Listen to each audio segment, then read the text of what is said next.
The next day, Betty sat under her favorite tree at school, looking much happier than usual. The bright smile on her face was hard to miss. Christopher noticed her from a distance and walked over, curious about what had changed.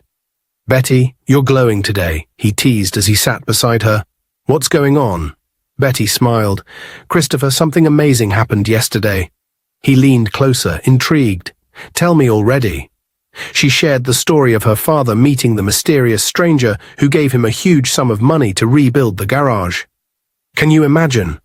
A total stranger just showed up and helped us. It's unbelievable." Christopher's eyes widened with excitement. "That's incredible, Betty. Wow, whoever that person is, they're amazing." Betty nodded. "Yes, I just can't stop thinking about how kind they were. I pray God blesses them for helping us." Christopher leaned back and smirked. You know what I think." "What?" Betty asked, raising an eyebrow. "Maybe the stranger is actually your secret admirer," Christopher teased, giving her a playful nudge. Betty burst into laughter. "Oh, come on, Christopher, a secret admirer for me? That's ridiculous." Christopher laughed too, but kept up the teasing. "Hey, you never know. Maybe someone out there admires you more than you realized." Betty rolled her eyes, though she couldn't help smiling. "You're impossible. Let's just be thankful for the good deed and stop creating wild theories." Christopher nodded, his expression turning serious. "You're right. Whoever they are, they have done something truly kind.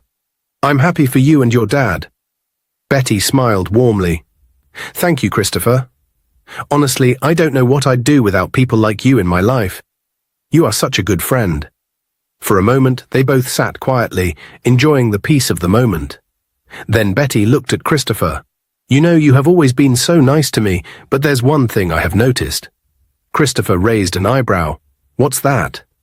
"You never talk about your family," Betty said softly. "Why is that?" Christopher's smile faded a little, and he looked down at the ground. "It's complicated, Betty." Betty frowned. "Complicated how?" "You don't trust me." "It's not about trust," Christopher replied, his voice calm. "There are just some things I'm not ready to talk about yet. But don't worry, you will know them soon." Betty studied his face, sensing there was more to his story than he was letting on. "Are you sure? You know you can talk to me about anything, right?" Christopher smiled faintly and nodded. "I know, Betty, and I promise, when the time is right, I will tell you everything." Betty smiled back, though her curiosity wasn't satisfied. She decided not to push him further. "Okay, I will hold you to that promise." Christopher chuckled. "Fair enough. Now enough about me. How about we celebrate your good news instead?" Betty laughed and nodded. "All right, let's do that. It's nice to finally have something to smile about." Meanwhile, Robinson's mother decided to secretly approach Betty's father. She had carried a deep love for him all these years, even after marrying someone else. She knew her actions were wrong, but her feelings refused to go away. She found him standing near the remains of his burnt garage, looking lost in thought. Clearing her throat, she stepped closer. "Hello, John," she said softly. Betty's father turned abruptly, his face hardening the moment he saw her. "What are you doing here?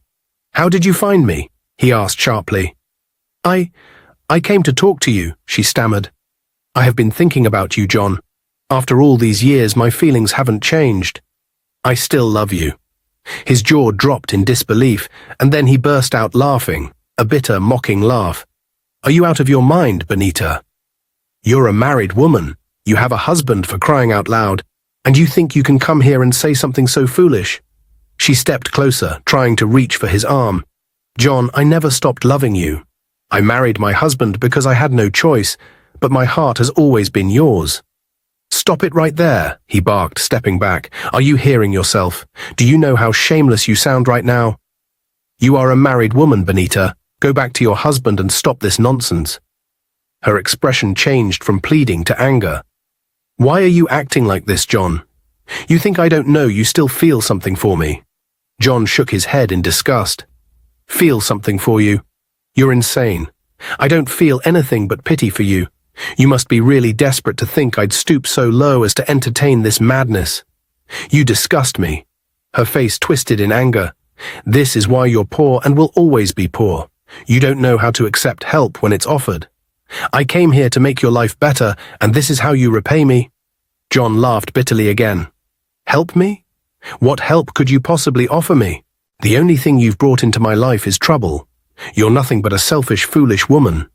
You can't stand the fact that I moved on and built a life with someone else. That's your real problem, isn't it?" Her voice shook with rage. "You think you're so much better than me, don't you? Well, let me remind you of something. Your precious garage is gone. You've lost everything. And you know what? You haven't seen the last of me. I'll make sure you regret rejecting me." John's eyes narrowed. "What are you trying to say, Benita? Are you the one who had my garage burnt down?" She didn't answer. Instead, she turned and began to walk away. "Answer me," John shouted after her. "Did you do it? Are you the one responsible for ruining my life?"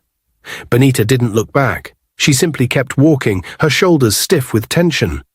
As she disappeared down the road, John stood there, his fists clenched and his mind racing. If Benita had been behind the fire, he would make sure she paid for it. One way or another, she wouldn't get away with this. Betty came home that evening and walked into the house, her steps slow but steady. Her father was sitting in the living room, looking at her with a serious expression. "Betty," he called gently, "Robinson's mother came to see me today." Betty paused for a moment, then set her bag down. What did she want? Her father took a deep breath. "She said she still loves me, that she never stopped loving me, and that she wants to be with me." Betty's eyes widened in disbelief. She really came here to say that? Her father nodded. "Yes, and she tried to convince me that we should be together. But I turned her down. She's foolish to think I would even consider it." Betty shook her head, feeling a mix of confusion and anger. What does she think she's doing, coming here like that? She's married. Does she think we don't know her games? Her father sighed, his tone firm. "Don't let it bother you, Betty. She's just talking. She's foolish, and she won't do anything. You have to stay focused. This isn't about her." Betty was quiet for a moment, still upset. But then she nodded slowly. "I will try, Dad. I can't stand how they keep trying to mess with us." Her father smiled gently. "We will be fine, Betty. We'll handle this, just like we've handled everything else. Together." Betty smiled back, feeling a little better. The next day, Betty arrived at school, her face tense and her steps hurried.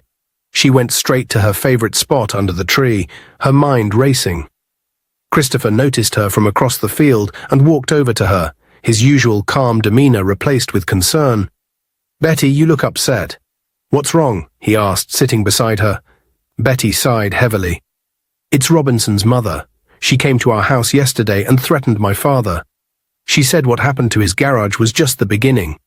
She's trying to scare us, and it's working. My dad is worried, and so am I." Christopher's face darkened. "She threatened your father? That's crossing the line. Don't worry, Betty. My boys will put an eye on her." Betty froze and turned to him, confused. "Your boys? Christopher, what do you mean by that? What are you talking about?" Realizing his slip, Christopher quickly tried to cover it up. No, I didn't mean it like that. I just meant I know some people who can keep an eye on things for us. You know, someone who can watch over your father and make sure nothing bad happens again." Betty narrowed her eyes, still not convinced. "Christopher, I hope you're not hiding anything from me. I don't want any trouble, and I definitely don't want to make things worse." Christopher shook his head firmly. "I'm not hiding anything, Betty. I just want to help. You don't have to go through this alone. I hate seeing you like this, and I'll do whatever it takes to protect you and your dad." Betty hesitated, her mind swirling with thoughts. She wanted to trust Christopher, but his words left her with more questions than answers. Still, his concern felt genuine, and she decided to let it go for now. "Okay," she said softly. "But please, Christopher, don't do anything reckless. Robinson's family has too much power, and I don't want you to get hurt because of us." Christopher nodded. "I promise I will be careful. I just want you to feel safe." The bell rang, interrupting their conversation.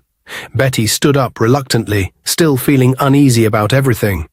As they walked to class together, she silently prayed that Christopher's intentions were as pure as he claimed, and that her father would stay safe.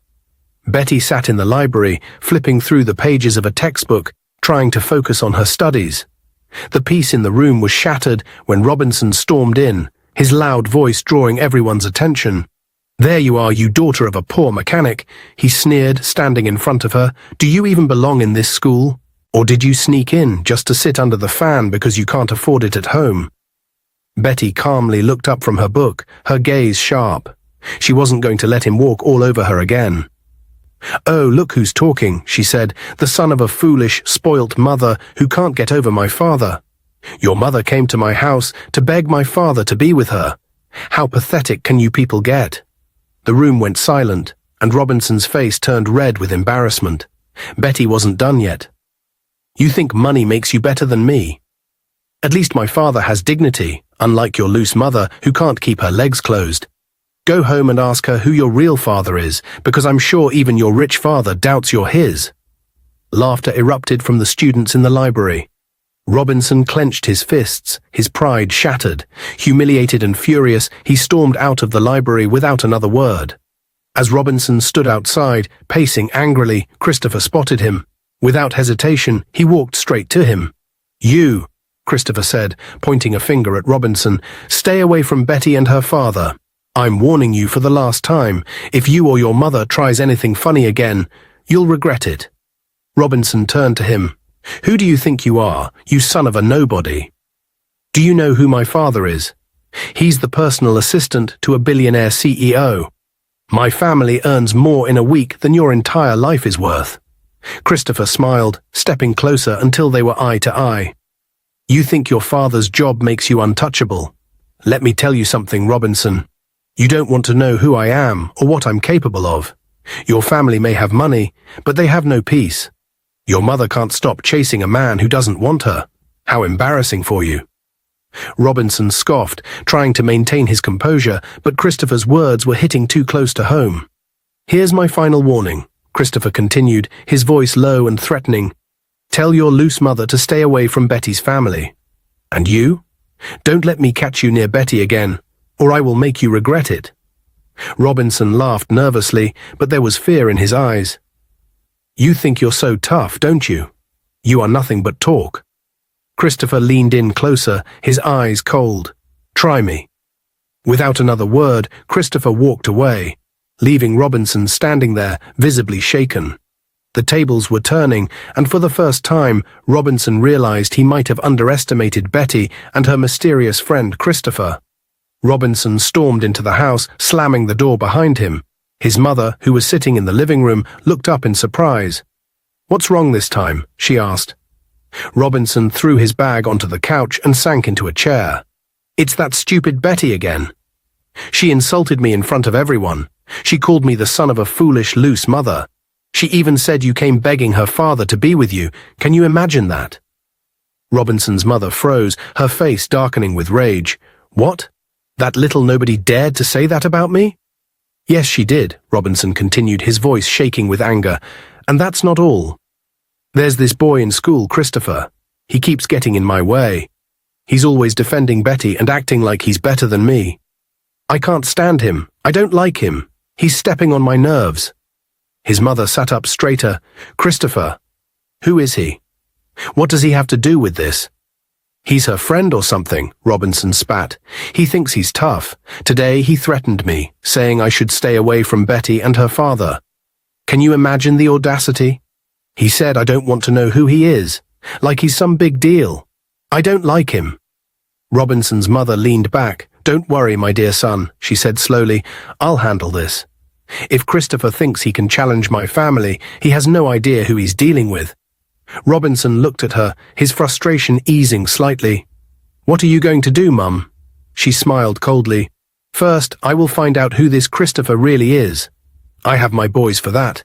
They will check up on him, dig into his life, and find out everything about him.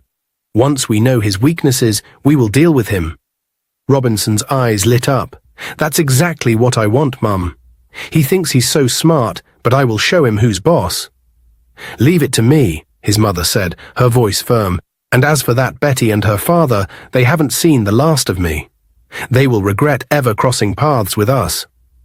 Robinson's father was seated in his spacious office, reviewing some documents when his phone rang. The number on the screen was unfamiliar, but curiosity got the better of him, and he answered. "Hello, who's this?" he asked sharply. The voice on the other end was calm but carried a mocking undertone. "You don't need to know who I am.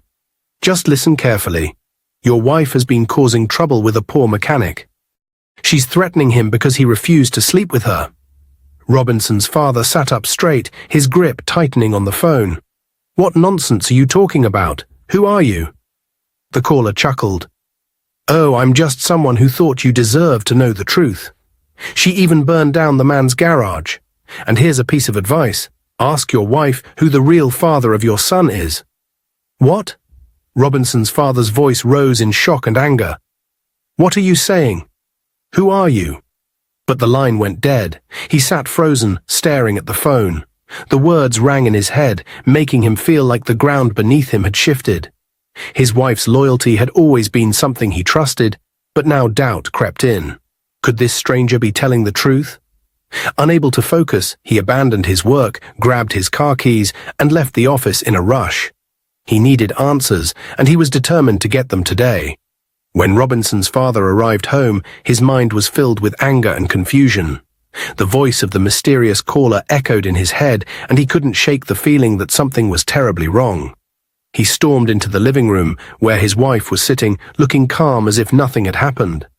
"Where's Robinson?" he asked sharply, his voice full of authority.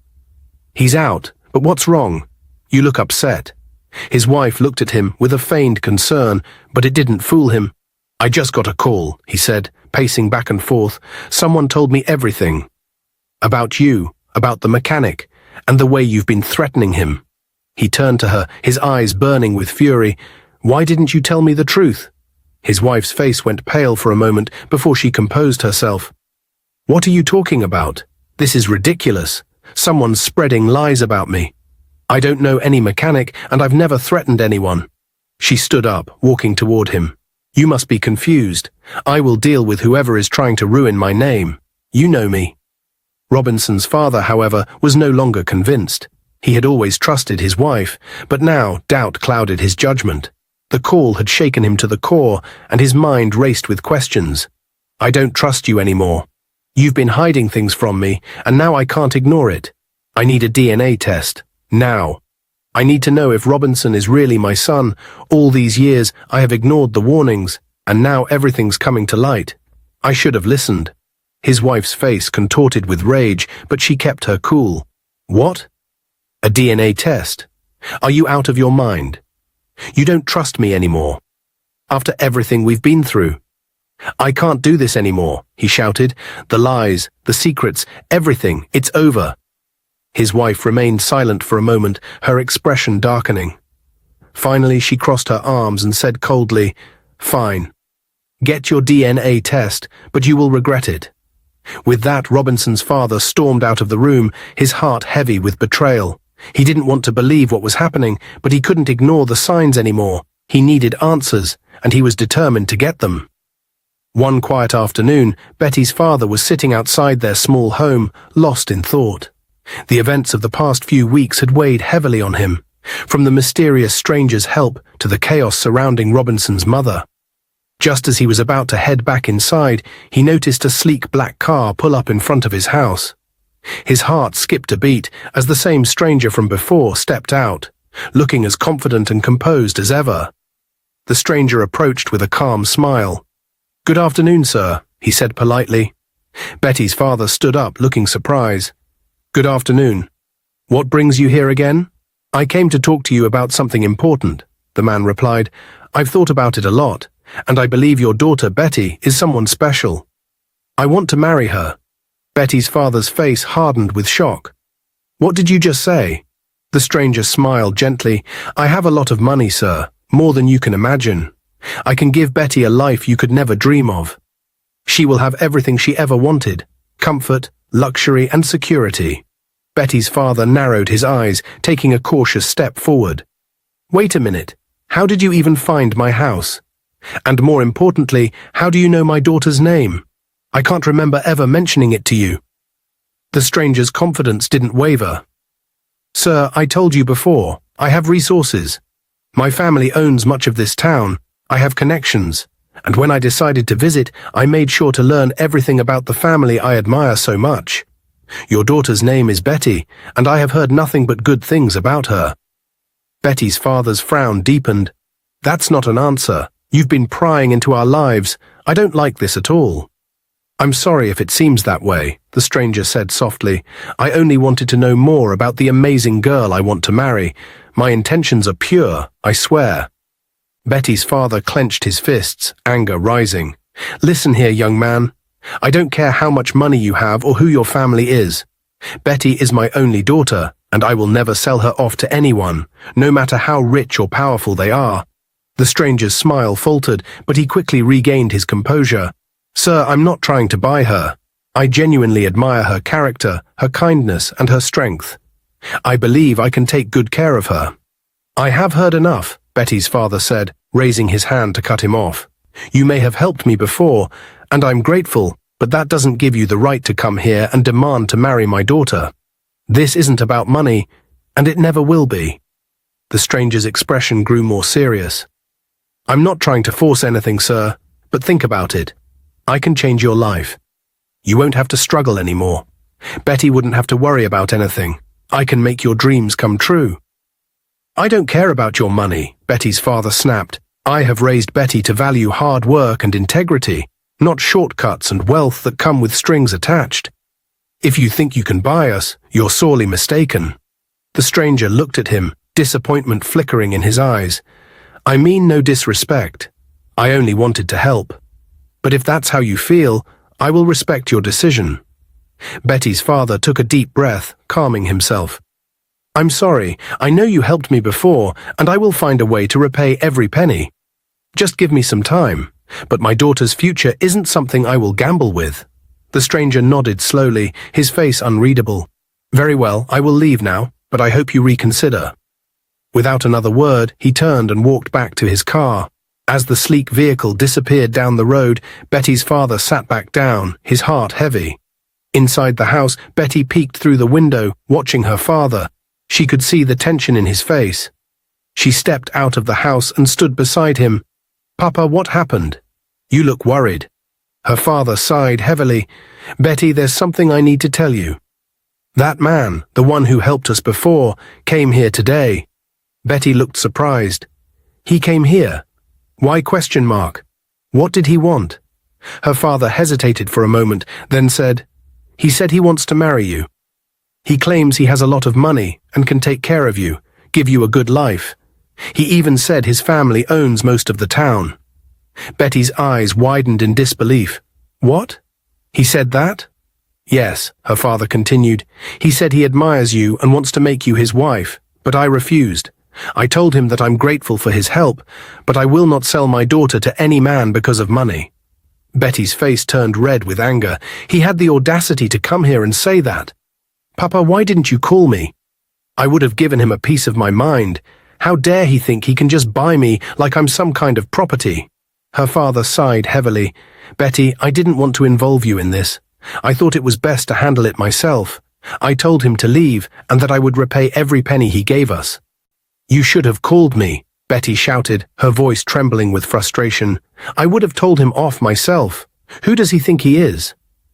Just because he has money doesn't mean he can come here and disrespect our family." Her father looked at her, his face filled with regret. "I know, Betty. I should have called you, but I didn't want to upset you. I thought it would be better if I handled it quietly." Betty folded her arms, pacing back and forth. "This is so insulting. He thinks he can come into our lives and make decisions for us just because he helped us once. He doesn't even know me. Papa, if I see him again, I won't stay silent.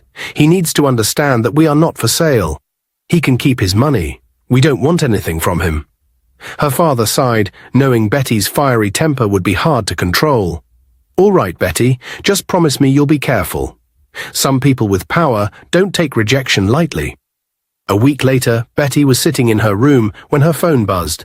It was a call from Christopher.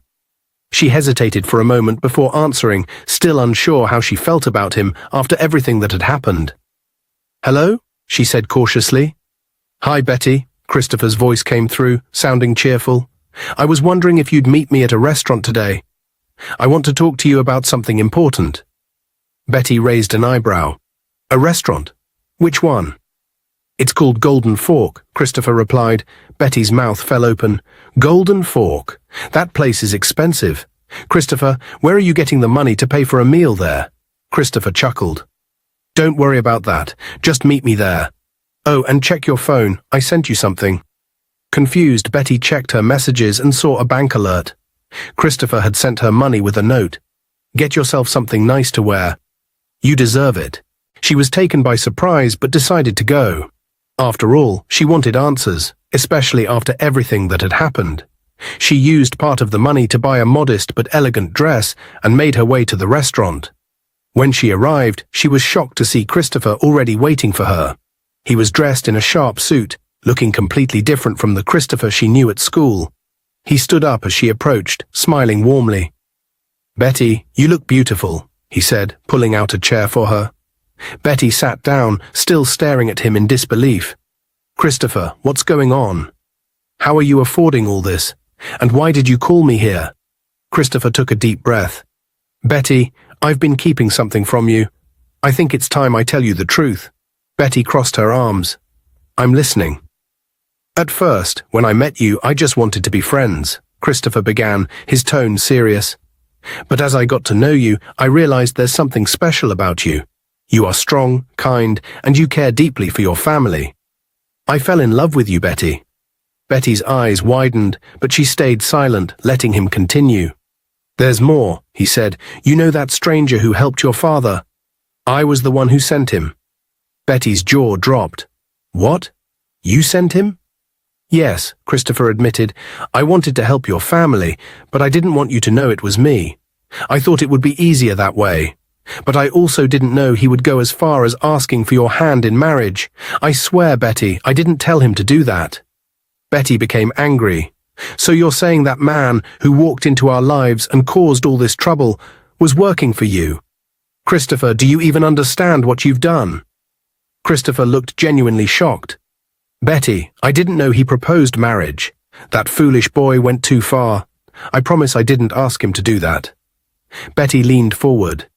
"Then explain why he thought it was okay to come to my house and ask my father for my hand in marriage."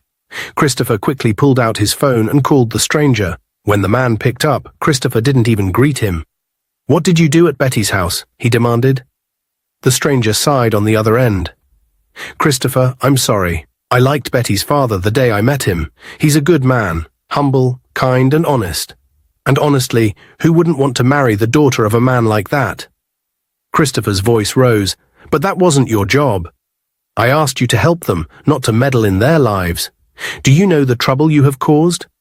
"I'm sorry, Christopher," the stranger said again. "I didn't mean to overstep. And you never told me you liked her."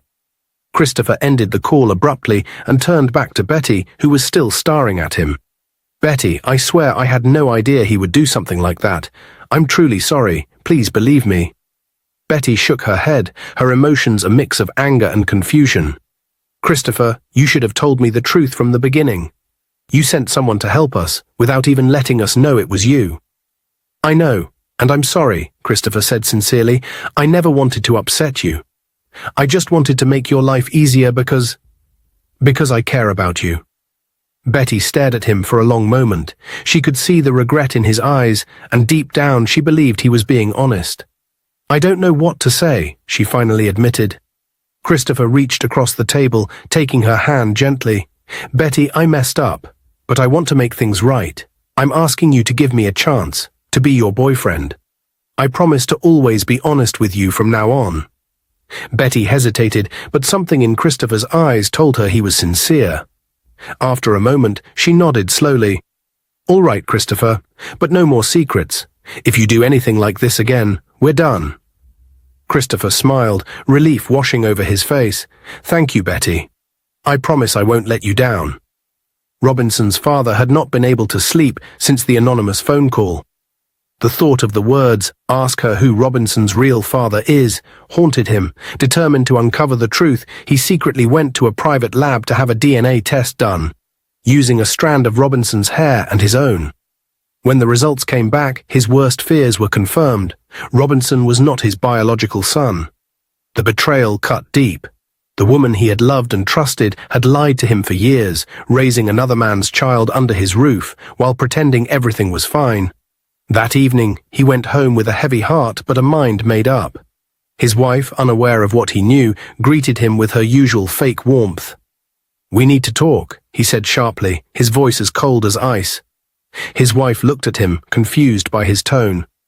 "What's wrong, honey?" "I got the DNA test results," he said. "Robinson is not my biological son."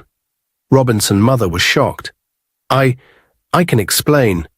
"Explain what?" he asked. "That you have been lying to me for so many years. That you had a child with another man and let me raise him as my own. You disgust me." She fell to her knees, tears streaming down her face. "I'm sorry. Please, honey, forgive me. I didn't know how to tell you. I made a mistake." "A mistake?" he snapped. "A mistake that lasted this long? You made me the laughingstock of this town. You are sorry because you get caught. I should have listened to my family when they warned me about you, but no, I was blind." He pointed to the door. "Get out. You and that boy. Get out of my house now." Robinson, hearing the commotion, came out of his room. "What's going on?" His father turned to him. "Pack your things. You're not my son. Both of you, leave this house." Robinson was stunned. "What do you mean I'm not your son? What kind of nonsense is this?" "Ask your mother," his father shouted. "She's the one who lied to you and to me. Now get out before I call the police." Robinson looked at his mother, who was sobbing uncontrollably. "What's he talking about?" His mother couldn't answer, and Robinson's anger grew. "You're such a fool," he muttered under his breath. "You've ruined everything."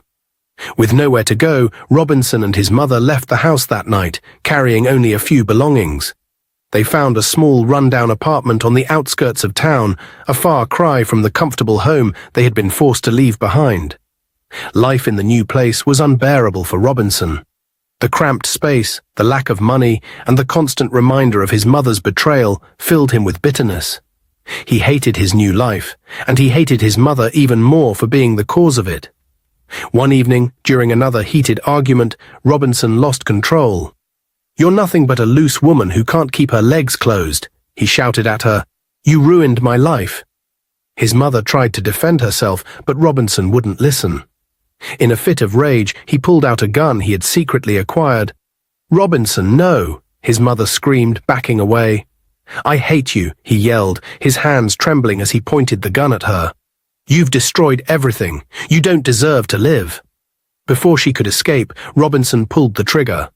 The sound of the gunshot echoed through the tiny apartment, followed by silence. Neighbors, hearing the commotion, called the police. When the officers arrived, they found Robinson sitting on the floor, the gun still in his hand, staring blankly at his mother's lifeless body. Robinson was arrested and later sentenced to life in prison for the murder of his mother. Behind bars, he had plenty of time to reflect on his actions, but it was too late to undo the damage he had caused. Meanwhile, life moved on for Betty and Christopher. After years of courtship, they finally tied the knot in a beautiful ceremony filled with love and happiness. Christopher, who had grown into a successful businessman, promised Betty a life of joy and honesty, and he kept his word. Betty's father, who had witnessed all the trials his family had gone through, was filled with gratitude and joy. He thanked God for bringing Christopher into their lives, a man who not only loved Betty deeply, but also transformed their family's story for the better. In the end, Betty and Christopher's love story became a tale of hope and redemption, a reminder that even in the midst of chaos, there's always a chance for a fresh start. Dear viewers, what lessons did you take away from this dramatic tale? We'd love to hear your thoughts in the comments below. If you enjoyed the story, give us a thumbs up, share it with friends, and hit that subscribe button. Don't forget to turn on notifications so you never miss out on our latest updates. Thanks for watching and stay blessed.